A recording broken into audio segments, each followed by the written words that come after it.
Hoje eu vou contar um pouco a história do nosso Portal da Luz. O início desse portal, ele tem uma história do idealizador desse projeto, que é o Senhor Divino João Cavion e sua esposa, Eulália Casagrande Cavion, e moravam afastados, onde não tinha hospital, não tinha nada, e o irmão dele, né, de 7 irmãos, ele era o mais velho, e esse irmão veio a falecer sem conseguir assistência médica, porque eles não tinham como levá-lo a um hospital, e ele acabou sofrendo muito essa dor de ver aquele irmão sofrer sem ajuda e sem condições. Então ele se fez um juramento, que quando ele ficasse mais velho e que ele tivesse condições de ajudar, ele iria então fazer uma instituição para atender pessoas carentes, como ele foi. Para fazer esse projeto todo, é óbvio que precisavam pessoas para vir se juntar a ele. E aí então ele idealizou na cabeça dele de fazer então, além do centro espírita, que foi a nossa primeira construção, né, o nosso início, ele também tinha a ideia de fazer um centro, então, uma escolinha para as crianças, como começou a escolinha Nosso Lar, hoje, Centro Assistencial Portal da Luz, né? A primeira casa foi o Centro Espírita Portal da Luz, depois a segunda foi a nossa escolinha, depois foi feito, então, o Centro de Eventos, né? Que está até hoje, né? Sendo um grande auxiliar para podermos, então, manter a instituição. Meu nome é Isabel, eu coordeno o Serviço de Convivência e Fortalecimento de Vínculos aqui no Portal da Luz, no qual atendemos 80 crianças como meta, né, dentro do nosso projeto. Meu nome é Irene, trabalho há 17 anos no Centro Assistencial Portal da Luz e é muito bom e gratificante servir eles. Eu sou a Marilei, sou assistente social aqui do Portal da Luz. A relação que eu tenho com as crianças aqui é de muito amor. Então, para nós, isso é muito gratificante. Quando a gente sabe que a gente conseguiu mudar, transformar alguma coisa, esse é o nosso trabalho, é por isso que a gente está aqui, por eles. E a gente vem aqui trabalhar por amor, a gente se dedica porque a gente gosta daquilo que a gente faz e se sente feliz de poder colaborar um pouquinho no meio de tanta situação dramática como nós estamos presenciando hoje. E que Deus abençoe toda essa família Portal da Luz, todas as pessoas que por aqui passaram, foram muitas que deixaram o seu legado. Um abraço a todos e continue prestigiando o Portal da Luz. Venham nos conhecer, venham conhecer o trabalho. Então, dentro dessa apresentação, né, de quem é Joana de Ângeles, qual que é o objetivo dela com a série psicológica, que proposta é essa, nós, antes de tudo, vamos fazer uma pequena abordagem de quem é esse espírito. Quem é essa autora com a qual estamos lidando? Quer começar? Sim, dentre as encarnações que ela divulga através de Divaldo Franco, a passagem dela aqui na Terra, algumas das encarnações importantes e que nos trazem elementos de muito aprendizado no exemplo de vida dela, foram essas aqui, né? Eu acho que dá para enxergar, está meio fraquinha a caneta, mas primeiramente como Joana de Cusa, na época de Jesus. Ela era esposa de Cusa, um alto funcionário de Herodes, um homem muito difícil, que se perdia economicamente, moralmente, e ela, tendo muita dificuldade no casamento, foi encontrar consolo nas palavras de Jesus. E a partir do conhecimento daqueles ensinamentos, ela se dispôs a largar tudo para seguir o mestre. Mas ele chama ela e explica para ela que ela tem uma responsabilidade com relação àquele homem, que em encarnação anterior ela mesma o prejudicou, ali em Roma mesmo, e que então ela não poderia simplesmente deixar ele no caminho. Então, Jesus a orienta a voltar para o lar e seguir ele sim, mas dentro do lar.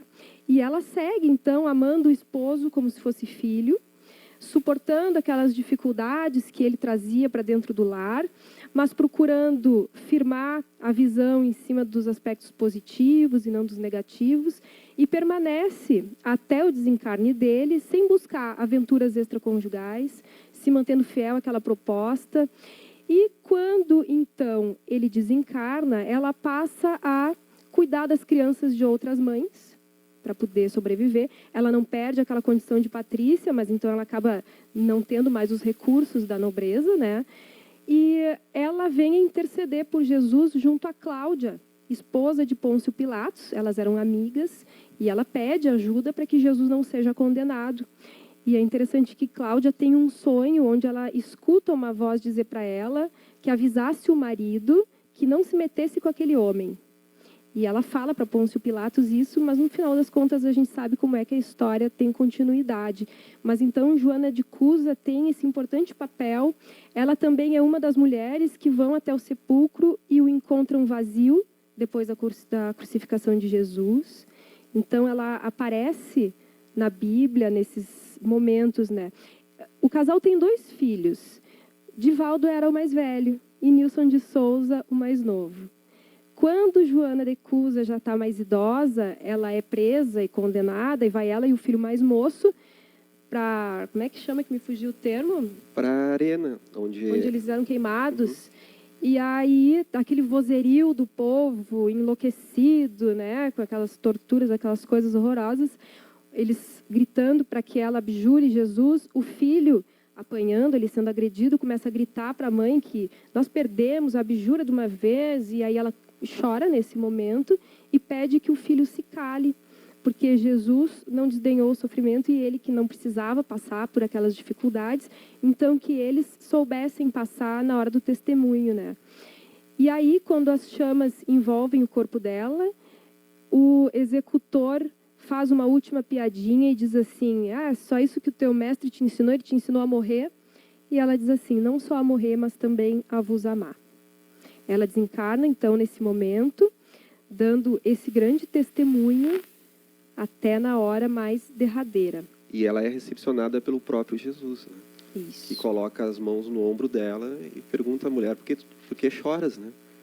Então ela tem aquele alívio daqueles mártires do primeiro momento do cristianismo, que muitas vezes nós vemos aqueles relatos muito dolorosos e apavorantes, mas muitas vezes sem compreender que naquele momento limite eles conseguiram muitas vezes transcender este plano e compreender a lei maior, né? E nesse ato de amor dela, ela faz esse sacrifício que não é apenas um masoquismo, não é apenas se deixar matar como uma falta de amor à vida, mas compreendendo que, por mais desvirtuado que fosse aquele momento, aquilo não era verdade de fato, mas sim a vontade de Deus, né?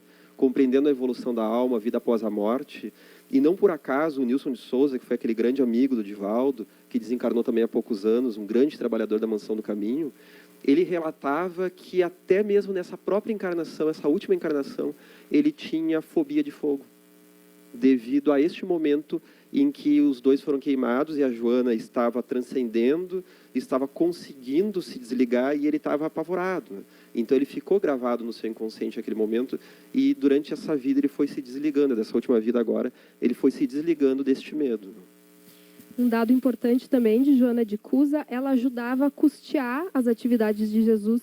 Eles tinham uma bolsa comum que ficava os cuidados de Judas e daquela bolsa se tirava o necessário para cobrir as necessidades dos apóstolos e também daquelas pessoas que vinham buscar ajuda. E Joana de Cusa, muito discretamente, dava dinheiro para eles, porque ela tinha uma condição muito favorável do ponto de vista econômico, né? Então aí ela participou também da obra e ela ajudava, ela foi muito próxima de João Evangelista e de Simão Pedro e participava das atividades da Casa do Caminho. E, às vezes essas mulheres importantes da história não aparecem na sua grandeza, né? Mas desde aí Joana já trabalhava muito junto com Jesus. E ela teve outras encarnações, que nós não sabemos quais, mas essas são as conhecidas, né? Então, depois dessa, que é a conhecida de Joana de Cusa, nós tivemos, digamos assim, um intervalo das Joanas, né? De tantas Joana aqui, tivemos uma Clara, em que é uma das últimas revelações que Divaldo teve sobre as encarnações passadas dela, foi nos últimos anos, que ela teria sido, então, Clara de Assis, que foi aquela grande companheira de trabalho de Francisco de Assis. Acrescentando que Francisco é a encarnação de João Evangelista, então eles têm essa relação profunda de amizade desde os tempos mais antigos, né? E acredito que a maioria aqui conheça um pouco da trajetória dela, né? Que ela que tinha aquele amor por ele, até aquele apaixonamento juvenil pela figura do João, ele era muito bonito.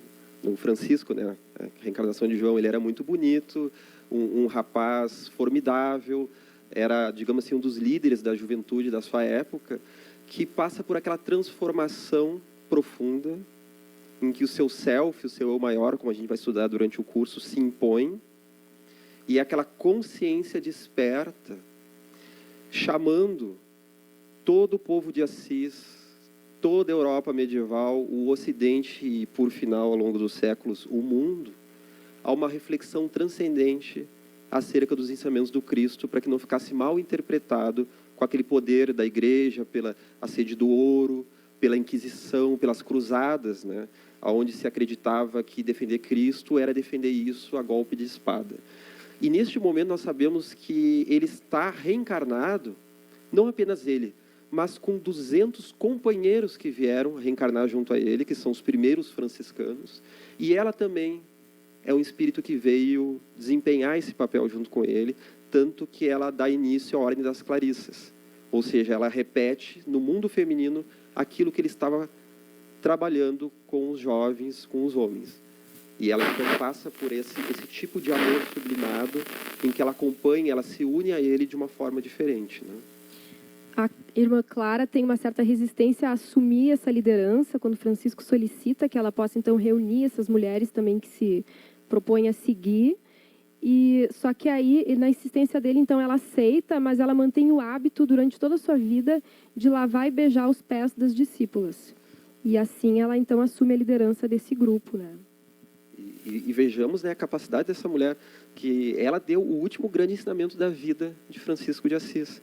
Porque já no seu final, um pouco depois dos 40 anos de idade, o Francisco de Assis está muito afetado fisicamente, muito desgastado, ele teve câncer, ele estava cego, né? E ele está muito triste quando ele percebe os caminhos que o legado dele tomou. Porque quando ele retorna a Assis, ele percebe que, principalmente através do Frei Elias, muita coisa se desvirtuou da Irmandade dos franciscanos. Inclusive, eles já estavam com locais grandes para morar, com mais recursos, e a proposta dele era outra, era de um voto de pobreza. E ela, então, conversa: olha, Francisco, tu me desculpa, pai Francisco, como eles chamavam, né? Mas tu que abristes mão de tudo, não está abrindo mão de uma única coisa. Ele pergunta o quê? E ela fala, né, do legado dele. Aí ele agradece a ela, ele fica feliz, e aí ele se despede, aí ele se desliga para o último momento dele aqui na Terra com Francisco de Assis, né? Então, nós vejamos a luz dessa mulher, desse entendimento, dessa clareza espiritual, né? E nós sabemos, então, que depois ela vem a reencarnar no século XVII, com uma grande inteligência, com uma moça que desde cedo é muito afeita aos ensinamentos, aos aprendizados dos gregos antigos, da filosofia, do pensamento, aos intelectuais, em que ela capta as aulas particulares que a irmã dela tem, e ela ouve em segredo, e ela encontra uma nova metodologia para uma mulher no México, no século XVII. Como é que ela vai ter acesso a uma universidade? Como é que ela vai fazer para conseguir estudar? O interessante é que, assim, quando ela está com 5 para 6 anos, e a irmã dela vai ser alfabetizada, ela mente para a professora que a mãe mandou ela alfabetizar ela também, então ela vai estudar junto com a irmã. E desde criança ela aprende muito rapidamente o idioma dela, além de aprender em seguida o latim em poucas aulas, o português também. Então, quando ela pede para o pai que quando ela crescer ela quer ir para a universidade, e o pai dá risada e diz assim: não, só se tu te vestir de homem, porque só os homens vão para a universidade. Ela muito seriamente pede para a mãe que a vista de homem desde já, então, para não perder a oportunidade. Então, a sede de saber, de agir, de fazer, né, nesse mundo é muito grande e move ela durante toda essa encarnação. Quando ela era já pré-adolescente, ela é convidada para dama de companhia de uma senhora na corte, e lá ela vai acabar chamando muito a atenção pelo conhecimento dela, a ponto de, num determinado momento, o vice-rei contratar especialistas de todas as áreas para entrevistar uma menina de 15 anos sobre os mais diversos assuntos, e ela fica por horas respondendo as perguntas. A gente vê naquele seriado, né, eles exemplificam bem essa cena. O seriado tem no Netflix, né? Claro que ali tem algumas liberdades artísticas, né, de dramaturgia. É o seriado Juana Inés de la Cruz, que tem no Netflix, que conta um pouco desse momento que ela tem um contato com a corte, outros aspectos que a Michelle vai explicar agora, do contato também com as carmelitas de pés descalços. Ela acaba se enjoando das futilidades da corte, então, com 16 anos, ela vai procurar o convento das carmelitas descalças, só que a rigidez asceta das carmelitas acaba fazendo com que ela adoeça, tenha que voltar para a corte e depois acaba encontrando uma outra ordem, que é um pouco menos rígida, que é a Ordem de São Jerônimo da Conceição. E aí lá ela permanece por muitos anos. Ela tem uma cela muito confortável, onde ela tem livros, instrumentos musicais, instrumentos científicos. E lá ela vai desenvolvendo uma série de conhecimentos na astronomia, na música, na teologia. E ela passa a ser conhecida como a monja da biblioteca. E pessoas de toda a Europa passam por ali para conversar com ela, para trocar ideias, né, durante muitos anos. É uma das maiores poetisas da língua espanhola e também conhecida como a primeira feminista da língua espanhola. Ela é a primeira feminista de língua espanhola, exatamente. Tem uma situação que se passa, mais ou menos nesse tempo, onde ela é convidada a fazer uma escrita sobre um sermão do padre Antônio Vieira, e ela coloca o posicionamento dela, que é contrário àquelas coisas que o padre colocou. E aí o bispo de Puebla publica o trabalho dela, mas seguido de uma reprimenda, onde ele diz assim, aconselha que ela se dedicasse mais às questões religiosas. E aí ela responde uma carta imensa para ele, um pedacinho que eu vou ler para vocês, onde ela defende o direito da mulher de se dedicar às atividades intelectuais. E esse material é conhecido como a Carta Magna da Liberdade Intelectual da Mulher Americana. Então vocês veem que a Joana, desde muito cedo, ela é extremamente feminista e mostrando um feminismo que é diferente desse que a gente vê hoje em dia, que é um machismo ao contrário, que é o que a gente chama de femismo, né? Mas um feminismo onde coloca realmente os seres enquanto iguais, espíritos que somos, reencarnados momentaneamente num ou noutro corpo masculino ou feminino. Então ela coloca assim: como sem aritmética se poderão entender tantos cômputos de anos, de dias, de meses, de horas, de semanas, tão misteriosas como as de Daniel e de outras, para cujas inteligências é necessário saber as naturezas, concordâncias e propriedades dos números? Como sem geometria se poderão medir a Arca Santa do Testamento, a Cidade Santa de Jerusalém, cujas misteriosas medidas fazem um cubo com todas as suas dimensões e aquele repartimento proporcional de suas partes tão maravilhosas? Como sem grande erudição, tantas coisas de histórias profanas, de que faz menção as Sagradas Escrituras? Tantos costumes de gentios, tantos ritos, tantas maneiras de falar, e segue falando de todas as artes e ciências. E mais à frente, ela conta que, atendendo ao pedido de uma prelada, ela tem que ficar 3 meses afastada dos estudos, dos livros, e aí ela escreve o seguinte, né, se dirigindo então a essa senhora: pois que vos poderia contar, senhora, dos segredos naturais que descobri cozinhando? Ver que um ovo se une e frita na manteiga ou azeite, e ao contrário se despedaça no molho. Ver que para o açúcar se conservar fluido, basta jogar-lhe uma mínima parte de água em que haja estado uma fruta ácida. E mais adiante, eu adoro essa parte, se Aristóteles tivesse cozinhado, muito mais teria escrito. Ela foi atacada até pela caligrafia, que era muito bonita para ser de uma mulher. Boa caligrafia só podia ser dos homens. Hoje em dia é o contrário, né? Por isso vocês vão ver que a minha letra é quase um hieróglifo. Foi a primeira feminista do Novo Mundo, então. Ela foi uma figura realmente muito importante nessa encarnação, tanto que a efígie dela, na moeda, de 1000 pesos. Depois, então, dessa situação, ela vende os 40 mil volumes de livros da biblioteca dela, os instrumentos musicais, instrumentos científicos, e ela fica só com alguns poucos livros de devoção. E aí ela vai se dedica a uma vida mais asceta, né? E em 1695 tem uma epidemia de peste que atinge muitas das irmãs daquele convento, e ela passa então aqueles anos cuidando das suas irmãs, acaba contraindo a peste também e morre aos 44 anos de idade. ela vem reencarnar depois, aonde? No Brasil, né? Já conhecendo o português que ela estudou naquela ocasião, né? E ela também vai ser chamada de Sor Joana Angélica de Jesus. E lá em Salvador, na Bahia, ela é muito conhecida pelo símbolo que ela representou, pela forma com que ela deixou essa vida, pela forma com que ela desencarnou. Porque justamente nas guerras de independência do Brasil, que houveram poucas guerras, poucos conflitos com Portugal, mas houveram, num desses conflitos, em 1822, nós temos uma situação em que os soldados portugueses, embriagados, eles vão se adentrar ao convento para, então, violentar as moças do convento. E a Joana Angélica se coloca à porta e diz o seguinte ao guarda, né, que somente sobre o cadáver dela eles entrariam ali.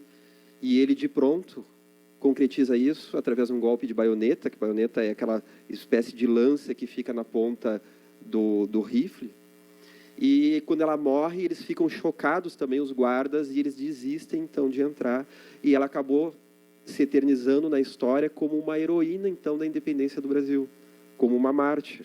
Não só eles desistem, mas naquele momento, assim, as outras freiras têm a oportunidade de fugir por um canal subterrâneo e vão para um outro convento, que é lá perto, né? Então, essa pausa, assim, no ataque, faz com que elas tenham chance de fugir. E nós temos, né, apesar de nessa última encarnação ela não ter sido lembrada no Brasil pela questão intelectual, como foi Juana Inês de la Cruz, nós temos depois na figura de Joana de Ângeles, a mentora de Divaldo, a união dessas encarnações, assim como Hermínio Miranda fala daquele espírito entidade que carrega a soma de inúmeras encarnações e muitas vezes assume um nome diferente do que já teve. Então, ela coloca o nome de Joana de Ângeles, claro que é uma referência também a outros nomes que ela já teve, em que ela surge para Divaldo, justamente com a afeição de Juana Inês de la Cruz. É essa afeição que ela surge para ele, conforme os relatos, né? Geralmente com a roupa, com o hábito mais simples do que ela usava naquela época, que é um hábito com azul e branco, mais ou menos na idade entre 50 e 55 anos, é mais ou menos, como ele diz que é a aparência dela, apesar de ela ter desencarnado aos 44, é ele que falou, tá? Então, vocês conversem com o Divaldo, tá? E ela vem, então, trazer inúmeros livros psicografados através dele, acredito que a essa altura já deve ter passado dos 70 livros, né? Entre os mais de 200 que o Divaldo já psicografou, e ele vai perceber, a partir do livro O Homem Integral, que ali começa uma outra forma de análise, em que ela começa a usar cada vez mais conceitos da psicologia. E logo ela revela a ele que o objetivo era fazer, então, uma ligação entre a psicologia moderna e os conceitos trazidos por Kardec. Claro que o Divaldo ele foi questionado por alguns psicólogos e psiquiatras com que autoridade a Joana faria isso se ela não foi psicóloga em vida passada. A última encarnação dela, como Joana Angélica de Jesus, isso se deu mais de 50 anos antes de surgir a psicologia acadêmica. Já existia a ideia da psicologia dentro da filosofia, mas a psicologia como ciência ela ainda é muito nova, ela é do final do século XIX. E eles questionam, então, como é que ela tem, com que autoridade ela fala. E daí o Divaldo ficou meio, né, desenchavido. E ele perguntou, né, parece aquela criança, assim, tu depois vai falar com a mãe, né, olha, a turma está falando, né, estão falando de mim. Me falaram dela, diz, meu filho, então deixa eu te dizer uma coisa, né. Tu não sabes que o conhecimento vem daqui para aí? Ou seja, os grandes passos da ciência, da filosofia, da religiosidade, do conhecimento humano, da civilização. Eles são antes ensaiados na espiritualidade. Não só eles vêm através da inspiração de espíritos superiores que guiam os filósofos, os cientistas, os pensadores, os humanitários, como também estes próprios baluartes dos conhecimentos, eles estudaram no plano espiritual antes de reencarnar. E não apenas como durante o desdobramento, como relata o Santo Agostinho, que ele falava que quando ele dormia, ele era arrebatado para aquilo que ele chamou da cidade de Deus, onde as coisas eram muito mais perfeitas. Era como a cidade daqui, só que muito mais perfeita. E quando ele acordava, ele via que era tudo muito parecido, porém corrompido, que é o que ele chamava da cidade dos homens, que era uma cópia imperfeita, então, daquilo que hoje nós entendemos, até mesmo como as colônias espirituais, como o mundo de lá. E ela vai trazer, então, o conhecimento de que ela participa de um grupo de espíritos que prepara muitos pensadores, principalmente dentro da psicologia, para reencarnar.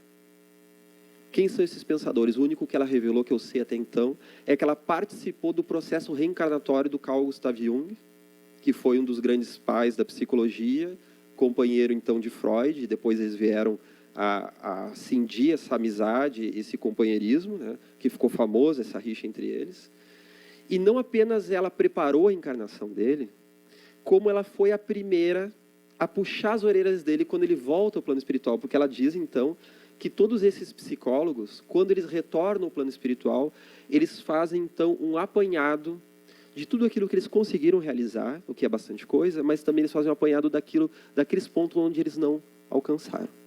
E apenas dar uma palhinha, não sei se a Michelle quer trazer alguma coisa sobre isso, mas apenas uma palhinha, né, que, segundo a Joana revela, tanto Freud quanto Jung tinham o objetivo de chegar no conteúdo da reencarnação. E pelo que ela fala, e outros médiuns também falam disso, Freud foi aquele que foi um pensador maravilhoso, que foi um dos grandes nomes a estudar o inconsciente, diferente do que se acha, ele não foi o primeiro pesquisador a falar do inconsciente, mas ele foi o principal a trazer a primeira sistematização do que seria o inconsciente. Porque o inconsciente já se falava na própria filosofia já há alguns séculos sobre esse termo. Kardec também fala do inconsciente sobre outros nomes, ele não chama de inconsciente, né? Isso no Livro dos Espíritos. E nós vamos ver então que Freud tinha esse objetivo de falar do inconsciente, porque ele precisava encontrar justamente as marcas da reencarnação. E ele, compreendendo que as pessoas tinham traumas, tinham características de sofrimentos e vivências que não estava dado, de onde é que vinha isso? Ele buscou o mais anterior que pôde, então ele chegou na primeira infância, porque não compreendia a reencarnação. O Freud ainda dá uma paquerada, apesar de falar mal de Jung, brigar com Jung, dizendo para que Jung se afastasse daquilo que ele chamou do lodo negro do ocultismo, ainda assim, conforme Elizabeth Roudinesco e outros psicanalistas famosos, historiadores também, ele ainda deu uma flertada com a espiritualidade quando ele vai estudar telepatia, e junto de Ferenczi, que era psicanalista e era espírita, ele participa de sessões mediúnicas, coisa que é pouco conhecido, mas está nos livros de psicanálise, inclusive, nas obras completas de Freud, isso não é nenhum segredo, né? Já o Jung, Freud participou. Tanto que ele dizia que a Anna Freud, a filha dele, era uma grande telepata. E ele chega a afirmar, na década de 20, que se ele tivesse que começar de novo, ele já não criaria psicanálise, mas ia estudar telepatia. Porém, alguns psicanalistas famosos, como Ernest Jones, que era também o principal biógrafo do Freud, disse assim, em outras palavras, né? Até porque eu não sei alemão nem inglês, né, tão bem. O Ernest Jones era inglês, ele disse assim, abafa, né? Traduzindo o nosso linguajar brasileiro, né? Abafa, porque tu está colocando em risco o teu legado, né? Então, Freud ele chegou até uma parte importante do caminho, mas faltou um acréscimo. E o Divaldo fala, a Joana também, né, que o Jung, ele já foi diferente, ele chegou até a reencarnação. Porque Jung, falando a grosso modo, nós não vamos falar disso agora, né, só falando por cima, ele tem mais ou menos umas 3 visões acerca do fenômeno espiritual. E a principal dela, a terceira, que se baseia nas próprias vivências dele em relação à própria mediunidade e provas da reencarnação, que ele fala em cartas que ele tinha para ele e não para os outros. Então, ele não tinha uma prova científica, ele tinha provas pessoais. Ele sistematiza uma visão da reencarnação, e daí uma vez eu conversei com o Divaldo em 2014, na Bahia, eu questionei ele sobre isso, e ele diz assim que o Jung foi aquele ferreiro que preparou uma faca adornada e não a apresentou. Então, tanto ele quanto o Freud têm maravilhosos méritos, porém, eles têm essa pequena dívida. E Jung, então, ficou com esta dívida de apresentar aquilo que ele concluiu. E ao que historiadores como Sono Chandasani, que é um dos principais historiadores da história da psicologia, especialista em Jung, editor do Livro Vermelho, ele está editando os livros negros, que ainda não foram lançados, diários do Jung, né? Em que o Jung admite isso. Assim como está nas cartas dele. Né? Então, a Joana, ela vai pegar um vasto cabedal da psicologia, termos freudianos, termos transpessoais, humanistas e principalmente junguianos, não porque estamos falando de uma corrente ou de outra, nada disso, mas apenas porque ela achou mais palatável usar os termos junguianos para fazer um acréscimo, para fazer uma extensão à espiritualidade. E é aí que durante esse curso nós vamos estudar o inconsciente, a questão dos arquétipos, o que são esses arquétipos que o Jung fala, os complexos psicológicos, tudo na visão de Joana de Ângeles, mas eu estou falando bastante. Tá ótimo. A Joana também integra a equipe do Espírito de Verdade, trazendo o Consolador Prometido, que é o Espiritismo, então ela participa também desse processo. Ela tem 2 capítulos no Evangelho segundo o Espiritismo, vocês devem conhecer, né? Tá aqui a Paciência, capítulo 9, item 7, e Dar-se-á aquele que tem, capítulo 18, itens 13 a 15. Ela estagia numa região muito bonita, próxima à crosta terrestre, e ela então planeja trazer aqui para a Terra, reproduzir aqui, dentro do possível, um local mais ou menos semelhante a essa região onde ela reside. E é aí então que surge a idealização do projeto todo que vem a constituir a Mansão do Caminho. Para isso, ela pede o aval de Francisco de Assis. Ele se propõe a auxiliar desde que, naquela instituição, jamais se negue a caridade. E a partir dali, então, em que ano que eles fazem? 1947, eles começam a preparar toda a camada espiritual ali da região para começar, então, a construção do local, que é a Mansão do Caminho. É porque a instituição espiritual já existia mais de 100 anos antes. Né? E há planos aí futuros, né, em que Divaldo já tem falado isso nas palestras, que tanto Francisco de Assis se prepara, agora estamos falando aqui em 2019, né? Quando a pessoa ouvir no YouTube, a gente não sabe quando é que vai estar ouvindo isso, né? Mas que o Francisco de Assis já prepara para se reencarnar, e que Joana também está se preparando, e ele já falava que ela já estava se preparando para reencarnar a partir de 2015. Então, é um largo período em que ela pode estar vindo aí nos próximos anos e que ela teria uma missão junto à psicologia e junto ao espiritismo, de fazer uma ponte da psicologia transpessoal com a psicologia acadêmica, que é uma iniciativa que tem se tentado já há algumas décadas. E, dentro dessas possibilidades de reencarnação, nós já abrimos 2 vagas, ela não aproveitou, né? Então, mas rezamos para que de nossa parte, acho que as vagas, né, estão encerradas, né? Mas logo nós teremos, então, a companhia, né, de Francisco de Assis, Joana de Ângeles, nesse período de transição planetária tão lindo, tão maravilhoso, né? Tão desafiador. Nós vemos aí as questões sociais, questões psicológicas e, acima de tudo, questões espirituais e limites, que nada mais são também do que um convite para que nós possamos fazer um olhar além. Um além não só além para o alto, mas além para o fundo. Para a profundidade do nosso ser, para tentarmos entender quem somos nós, qual é o nosso propósito aqui, de que forma podemos nos aproveitar melhor dessa presente oportunidade, justamente assim como vem aproveitando Joana de Ângeles, Divaldo, né? E nesses minutos finais nós estamos aqui, né, lembrando, né, que essa parceria entre Joana e Divaldo, ela vai se repetir. Porque, segundo ele fala, quando ela estiver encarnada, quando ela estiver pronta para a sua mediunidade, não no início da reencarnação, mas quando estiver pronta para utilizar a sua mediunidade, ele vai se apresentar como um dos mentores espirituais dela, conforme eles vêm fazendo ao longo dos séculos. Essa alternância, né?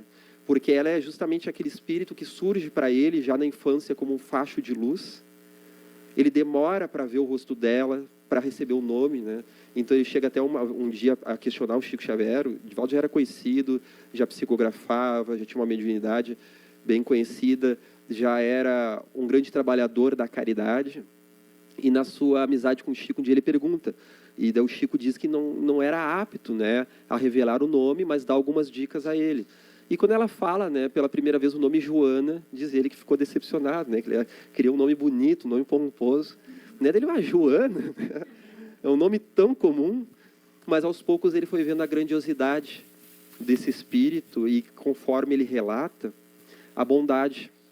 porque ela fala num tom muito amorável a ele, e quando ele está passando por dificuldades, ela traz aquelas psicografias, falando das feridas que ele está passando, como aquela ocasião, né, em 1962, que ele passou por algumas intrigas, algumas dificuldades, e que ele relata que dentro de 40 dias ele perdeu 15 quilos pelo sofrimento, e ele questionou ela, né, como é que tu psicografa para outros coisas tão bonitas, para os outros, né, coisas tão bonitas, e eu estou aqui sofrendo e tu não fala nada.